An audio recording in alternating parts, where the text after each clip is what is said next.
Hi everybody, check this out. Nibiru alignment chart, including the position for July 2014. Here is the graphical chart showing the sandwich alignments, or Nibiru Earth-Sun, Sun-Earth Nibiru, for all of the A positions in the chart, as well as the other 3 points or positions. Only one remains for this graphic, A5 position. Influence begins about 15 days prior to July 20th and lasts up to 15 days after it. During this span, as recently posted in the writer's first story here on Before It's News, Earth shall have a magnitude 8 plus or higher earthquake, or more than one. Drought, storms, tornadoes, etc. are likely to increase, along with disturbances to Earth's magnetosphere.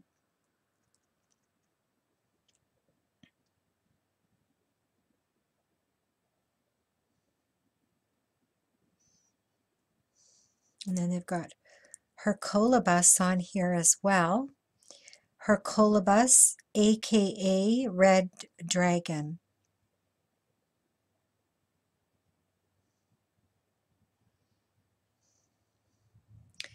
The writer has said it will, at the very least, be a sandwich alignment.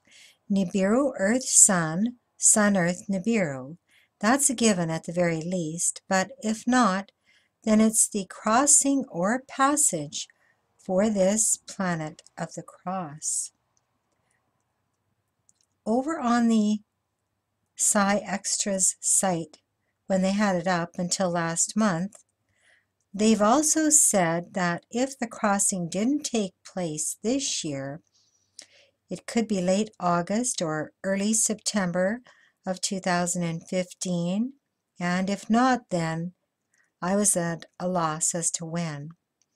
Because the one thing most difficult to estimate with the resources to which the writer has had access to was the actual proximity of Nibiru. But the other direction was easier to discern, so much that sandwich alignments, which they've dubbed them, are right on schedule, as are the other 3 points throughout a given year. Each year gets one sandwich alignment, during which there is often a magnetopause reversal, either right at what is also considered a Nibiru-Earth conjunction, heliocentric, or during the minor adjacent aspects to one, up to 45 degrees. But the closer it gets to 45 degrees, the less likely a magnetopause reversal can or will happen.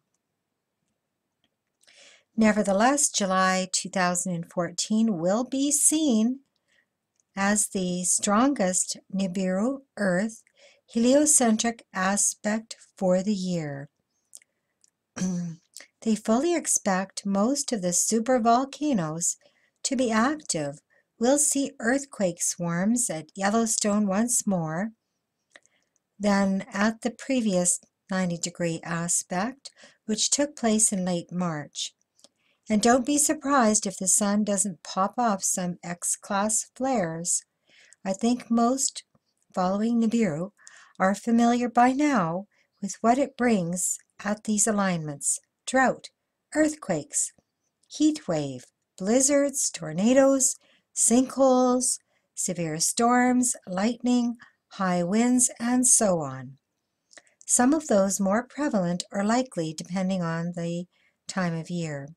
Nibiru acts as a kind of amplifier to our normal weather patterns, but it also disturbs them to the point where sometimes places will get unusual, rare occurrences, like weather that they don't normally get.